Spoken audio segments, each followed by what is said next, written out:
আর মাত্র একজন নারীর নামে আল্লাহ সূরা দিলেন। বলেন তো সূরাটার নাম কি? মারিয়াম। তো রেশিওটা কম হয়ে গেছে না? পুরুষ 7 জন, নারী 1 জন। নারীরা যাতে রাগ না করে, নারীদেরকে বুঝ দেওয়ার জন্য আল্লাহ সব নারীদের নামে আলাদা একটা সূরা দিলেন। সূরার নাম, তার মানে আল্লাহ নারীকে খুশি রাখতে চায়, বিশ্বনবীও নারীদেরকে খুশি রাখতে চায়। আমরা অনেকে বলে হুজুর আপনি নারীদের পক্ষে কথা বলেন বেশি। আমি সবার পক্ষেই বলি, যার যেটা অধিকার তাকে সেটা দিতে হবে, ঠিক কিনা? নারীরা সম্মানিতা, তাদেরকে সম্মান দিতে হবে। বিশ্বনবী তাদেরকে সম্মান দিতেন। মা আয়েশাকে বিশ্বনবী সবসময় আগে সালাম দিতেন। সুবহানাল্লাহ পড়ে। খাদিজা রাদিয়াল্লাহু তাআলা আনহাকে আল্লাহ তাআলা আরশের উপর থেকে সালাম পাঠিয়েছেন। এজন্য নারীদেরকে সালাম দিবেন বেশি বেশি। ঘরে সুখ শান্তি নাই, অনেকে বলে ঘরটা নাকি জাহান্নামের টুকরা, কারণ সালাম নাই। সালাম মানে শান্তি। সালাম মানে কি? সালাম সালাম হাজার সালাম সকল শহীদ স্মরণে, আমার হৃদয় রেখে যেতে চায় তাদের স্মৃতির চরণে। পড়েন আমিন। সালাম মানে চিল্লায় বলেন। জান্নাতীরা যখন জান্নাতে ঢুকবে, ফেরেশতারা জান্নাতীদেরকে কি বলবে? সালাম, শান্তি। Enter the paradise with peace and security. শান্তি এবং নিরাপত্তার সাথে জান্নাতে ঢুকে যান। এজন্য ঘরটারে শান্তিময় বানাতে চাইলে সালাম দিতে হবে। কি দিতে হবে? আজ থেকে স্ত্রীকে সালাম দিবেন তো ইনশাআল্লাহ। পড়েন। আমার মাইকের আওয়াজ যদি বোনদের কানে যায়, মাদের কানে যায়, আপনাদেরও বলি আপনারাও আগে আগে সালাম দিবেন। এই দৃশ্য বাচ্চারা দেখলে বাচ্চারাও সালাম শিখবে, ঠিক কিনা? মা খাদিজার ব্যাপারে আল্লাহ বলেছেন, জিব্রাইল তুমি যে খাদিজারে আমার পক্ষ থেকে সালাম দিয়ে দাও, আর খাদিজারে বলে দাও জান্নাতে খাদিজার জন্য এমন ঘর আমি প্রিপেয়ার করে রেখেছি যেই ঘরের ভিতরে কোনো নয়েজ নাই, কোনো আওয়াজ নাই, কোনো ডিস্টার্ব নাই, আছে শান্তি। সুবহানাল্লাহ। কারণ বিশ্বনবীর জন্য খাদিজা নিজের ঘরটার এরকম নয়েজহীন, কোলাহল মুক্ত, শান্তিময় করে রেখেছিলেন। বিশ্বনবী কোলাহল পূর্ণ দাওয়াতি কাজ শেষ করে যখন ঘরে যেতেন, কলিজাটা ঠান্ডা হয়ে যেত। বিশ্বনবীর জন্য এমন একটা ঘর রেখেছিলেন মা খাদিজা, ওই ঘরে বিশ্বনবী যখন প্রবেশ করতেন, বাইরে যত মারপিট হয়েছে, মারামারি হয়েছে, কাফেরদের যত অত্যাচার সহ্য করেছে, ঘরে ঢোকার সাথে সাথে নবী সব ভুলে যেতেন। এত মায়া, শান্তি, প্রশান্তির ঘর খাদিজা বানিয়েছিল। এজন্য আল্লাহ বলেছে, জিব্রাইল খাদিজারে বলো খাদিজার জন্য এমন জান্নাত আমি রেখেছি যে জান্নাতে কোনো সাউন্ড নাই, আওয়াজ নাই, ডিস্টার্ব নাই, কোলাহল নাই, কোনো নয়েজ নাই। চিল্লায় পড়েন আল্লাহু আকবার। এজন্য মায়েরা খাদিজার জীবনী থেকে শিক্ষা, স্বামীর জন্য ঘরটারে প্রশান্তিপূর্ণ করে রাখবেন। প্রশান্তির একটা জায়গা যেন হয়। কানের কাছে এসে বেশি বেশি ঘ্যান ঘ্যান করেন না। ঘরে ঢুকলেই চাল নাই, ডাল নাই, এটা লাগবে, ওইটা লাগবে, ছেলের ওইটা লাগবে। আস্তে আস্তে অনেক স্বামী হার্ট অ্যাটাক করে স্ত্রীর কারণে, জানেন ঠিক কিনা? ওই কয় ঠিক, সবাই ভুক্তভোগী, কমন পড়ে গেছে। দুই পক্ষেরই বললাম, স্বামীরাও সালাম দিবেন, স্ত্রীরাও দিবেন। সালাম মানে শান্তি। তো ঘরটারে শান্তি দিয়ে ভরে দিবে কে? আর একে অপরের প্রতি শ্রদ্ধাবোধ রাখবেন। তো নারীদেরকে খুশি করার জন্য আল্লাহ সূরা দিলেন, সূরাতুন নিসা। প্রাণীদের নামে অনেক সূরা আছে, সূরাতুল বাকারা আছে না নাই? বাকারা মানে কি? গাভী। গাভীর দুধ খাবেন। বিষ্ণু বলেছেন গরুর গোশত খেয়েও কম, দুধ খেয়েও বেশি। আলাইকুম বিআলবানিল বাকার, তোমাদের উচিত গরুর দুধ খাওয়া। ফাইন্নাহা তুরাম্মু মিনাল আশজার, কেননা গরুর দুধ এটা হচ্ছে সবুজ ঘাস আর পাতার নির্যাস। ফিলাবানিহা শিফা, গরুর দুধে আছে শিফা। ও ফি লুহুমিহা দা, গরুর গোশতে আছে রোগ। গোশতে আছে কি? গরুর গোশত খেলে রোগ বাড়ে না? অনেক ডাক্তার আছে এরা সিরিয়াল নেয় না, যারা গরুর গোশত খায় বেশি, বলে লাল মাংস যারা খাবে এরা যেন আমার সিরিয়াল না নেয়। আছে না নাই? বিশ্বনবীর খাবারের তালিকায় দুধ ছিল। বিশ্বনবী বলতেন বেশি বেশি দুধ খেও, এবং বিশ্বনবী বলেছেন মায়েরা যেন তাদের বাচ্চাদেরকে দুধ খাওয়ায়। মায়ের বুকে প্রথম যে দুধটা আসে এটাকে বলে শাল দুধ। এটা বাচ্চার জীবনের প্রথম প্রাকৃতিক টিকা। সুবহানাল্লাহ পড়েন। আমরা কত টাকা দিয়ে দামি দামি টিকা দেই, কিন্তু প্রথম টিকাটা আল্লাহ ফ্রি দিয়েছেন। সুবহানাল্লাহ পড়েন। বাকারার নামে সূরা দিলেন, আনকাবুত মাকড়সার নামে সূরা দিলেন, নাহাল মৌমাছির নামে সূরা, নামাল পিঁপড়ার নামে সূরা। সুবহানাল্লাহ পড়েন। এইভাবে আপনি খুঁজলে কোরআনের চ্যাপ্টারগুলো যে কত সুন্দর সুন্দর নাম দিয়ে আল্লাহ দিয়েছেন, তারই ধারাবাহিকতায় আজকের সূরাটির নাম দিয়েছেন আল্লাহ একটা ফলের নামে। কিসের নামে? 3 ফলের নামে। সূরার নাম কি? সাইয়েদনা বারা ইবনে আযিব রাদিয়াল্লাহু তাআলা আনহু বর্ণনা করেন, বুখারীর বর্ণনা।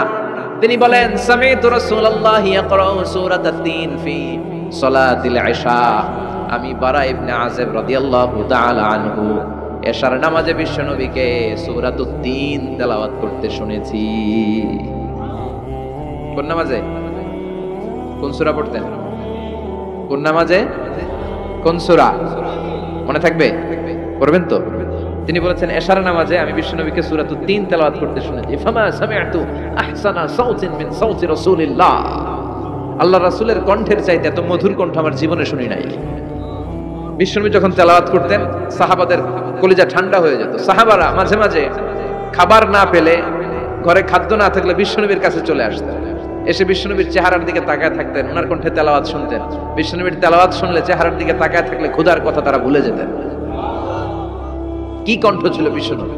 অনেকে বলে সাইয়েদনা দাউদ আলাইহিস সালামের কণ্ঠ ছিল অনেক চমৎকার, এটা ঠিক, কিন্তু বিশ্বনবীর চাইতে বেশি সুন্দর না। আকাবা উপসাগরের তীরে বসে সাইয়েদনা দাউদ যখন তেলাওয়াত করতেন, সাগরের মাছগুলো সাগর ছেড়ে ডাঙায় চলে আসতো, বনের পশু বন ছেড়ে বাইরে আসতো, আকাশের পাখি আকাশ ছেড়ে দিয়ে নিচে নেমে আসতো, কিন্তু বিশ্বনবীর কণ্ঠটা এর চেয়ে বেশি সুন্দর ছিল। সুবহানাল্লাহ পড়েন।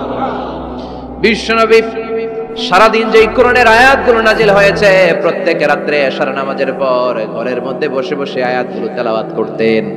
আর মক্কার আবু জাহেল, উতবা, শাইবা, ওয়ালিদ ইবনে মুগীরা সবাই লুকিয়ে লুকিয়ে তেলাওয়াত শোনার জন্য বাড়ির চিপায় চলে আসতো। আবু জাহেল, উতবা, শাইবা এটা কি বিশ্বনবীর পক্ষের লোক না বিপক্ষের? বিপক্ষের লোক হয়েও নবীর কণ্ঠের তেলাওয়াত শোনার জন্য পাগল। তাইলে কণ্ঠটা কি নরমাল কণ্ঠ ছিল? যেন তেন কণ্ঠ ছিল? আবু জাহেল ছিল মক্কা শহরের প্রেসিডেন্ট, সে ঘোষণা দিয়ে দিত কেউ মুহাম্মাদের কণ্ঠের তেলাওয়াত শুনবা না, শুনতে যেতে পারবা না, সবাইকে নিষেধ করে রাত্রিবেলা চোরের মতো নিজেই যাইতো। সুবহানাল্লাহ পড়ে। হজের মৌসুমে আবু জাহেল ঘোষণা দিয়ে দিল, খবরদার, মক্কায় ঢুকার যতগুলো গেট আছে সবগুলো গেটে তোরা দাঁড়ায় থাকবি, হাজীদেরকে বলবি মক্কায় নতুন একটা পাগল এসেছে, তার কথা যারা শুনে তারাও পাগল হয়ে যায়। নাউজুবিল্লাহ পড়ে। তার কর্মী বাহিনী হজের মৌসুমে বিভিন্ন গেটে পাঠায় দিল, মক্কায় ঢুকার হাজীদের যত গেট, বিভিন্ন দেশ থেকে হাজীরা আসবে, কর্মীদেরকে বলে দিল তোরা বলবি এই এলাকায় নতুন এক পাগলের আমদানি হয়েছে, নাম মুহাম্মদ। পড়েন নাউজুবিল্লাহ। যারাই এই মুহাম্মাদের কণ্ঠের তেলাওয়াত শুনে তারাও পাগল হয়ে যায়। আদেশ অনুযায়ী কর্মীরা মক্কার গেটে দাঁড়িয়ে দাঁড়িয়ে হাজীদেরকে বলল, হাজী সাহেব হজে যান, জমজম খান, খেজুর খান, হজ করেন, সমস্যা নাই, কিন্তু নতুন এক পাগল আসছে, এই পাগলের নাম মুহাম্মদ, এই পাগলের কাছে যারা যায় হেরাও পাগল হয়ে যায়। হাজী সাহেবরা কোনোদিন এই মুহাম্মদ নামটা শুনে নাই, এই প্রথম শুনলো। শুই নাই, মনে মনে কয় যেদিকে যাব আর নাই যাব, আগে মুহাম্মাদের কাছে যাব। সবার আগে কার কাছে যাব? কারণ মানুষের একটা অভ্যাস হচ্ছে আল ইনসানু হারিসুন আলা মা মুনিয়া, মানুষের যেটা করতে নিষেধ করা হয় বেশি ওইটা মানুষ করে বেশি। মনে মনে হাজিরা বলে তোমরা নিষেধ করছো তো অবশ্যই যাব, দেখি মুহাম্মদটা কে। তার মানে আমাদের বিরুদ্ধে অপপ্রচার করলে এটা আমার পক্ষের প্রচার হয়ে যায়। সুবহানাল্লাহ পড়ে। ইসলামের বিরুদ্ধে অপপ্রচার করলে এটা কি হয়ে যায়? প্রচার হয়ে যায়। ইউরোপ আমেরিকাতে ইসলামের নামে ট্যাগ লাগায় এক্সট্রিমিস্ট, জঙ্গি, আমরা নাকি জঙ্গি, আমরা নাকি এক্সট্রিমিস্ট। তো যারা সিভিলিয়ান আছে, খ্রিস্টান সিভিলিয়ান, ইউরোপ আমেরিকার সাধারণ জনগণ, তারা ভাবে ঘটনা নাকি মুসলমানদের বিরুদ্ধে এত কথা কেন? যারা ইসলাম নিয়ে গুগলে সার্চ করে, বিভিন্ন বই পড়ে, কোরআনের ইংলিশ ট্রান্সলেশন পড়ে, আগে তারা ইসলাম সম্পর্কে জানতো না, কিন্তু সবাই যখন বলা শুরু করছে জঙ্গি জঙ্গি জঙ্গি, ইসলাম মানে জঙ্গি, তখন তারা ইসলাম সম্পর্কে পড়তে শুরু করে দিয়েছে। পড়তে পড়তে ইসলামের সুন্দর বাণীগুলো পড়ে ওদের হৃদয় ঠান্ডা হয়ে যায়। যাদের নসিব ভালো, অনেকে কালিমা পড়ে মুসলমান হয়ে যায়। ইউরোপ আমেরিকাতে মুসলমানের সংখ্যা দিন দিন বাড়ছে। মাঝে মাঝে পত্র পত্রিকায় দেখবেন যে কনভার্টেড মুসলমান, ও মুসলমান, ও মুসলমান। ধারণা করা হচ্ছে 2070 সালের মধ্যে ইউরোপ আর আমেরিকায় মুসলমান হয়ে যাবে সংখ্যাগরিষ্ঠ। খ্রিস্টানদের ছাড়িয়ে মুসলমানদের সংখ্যা ইউরোপ আমেরিকায় বেড়ে যাবে। সুবহানাল্লাহ পড়েন। সেই দিন বেশি দূরে নয় যেদিন কালেমার পতাকা হোয়াইট হাউসের উপরে শোভা পাবে। ঘোষণাটা কার? চিল্লায় বলেন, ওয়াদাটা কার? আবু জাহেল ঘোষণা দিয়েছে কেউ যেতে পারবে না, কিন্তু লুকিয়ে লুকিয়ে নিজেই যায়।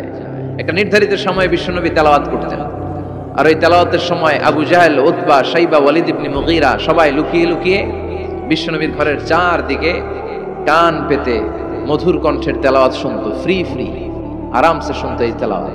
বিশ্বনবীর তেলাওয়াত যখন শেষ হয়ে যেত, এরা ভাগলপুর দিত দৌড়। ফিরে যাওয়ার রাস্তা থাকতো একটা, কয়টা? দেখা হয়ে যেত। একজন আরেকজনকে দোষারোপ করতো। আবু জাহেল বলতো, কিরে তোরা আসলি কেন? ওরা বলে, তুই এলি কেন? দিনের বেলা ভাষণ দেস মুহাম্মদের বিরুদ্ধে, রাত্রে বেলা চোরের মতো তুই আসিস কেন? একে অপরকে দোষারোপ করে। আবু জাহেল বলে ঠিক আছে, কাল থেকে আমিও আসবো না, তোরাও আসবি না, চল আমরা শপথ নেই যে কেউ আসবো না। দস্তখত দিয়ে সিগনেচার দিয়ে যেই আসবে তার মাথার চুল কামিয়ে আলকাতরা মেখে মক্কার বাজারে ঘুরিয়ে ঘুরিয়ে অপমান করা হবে। সবাই রাজি। আবু জাহেল বলে দে, রাজি হইলে সিগনেচার দে। সবাইকে আবু জাহেল তুই না তা তুই আগে দে।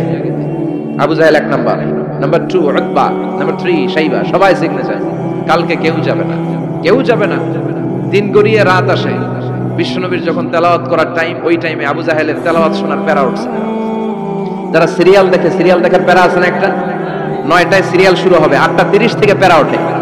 কথা কন, আমার সিরিয়াল শেষ হয়ে গেল, সব কাজ বাদ দে, তাড়াতাড়ি টিভির সামনে বস, আছে না নাই? আবু জাহেলের প্যারা উঠছে, তেলাওয়াত শোনার প্যারা।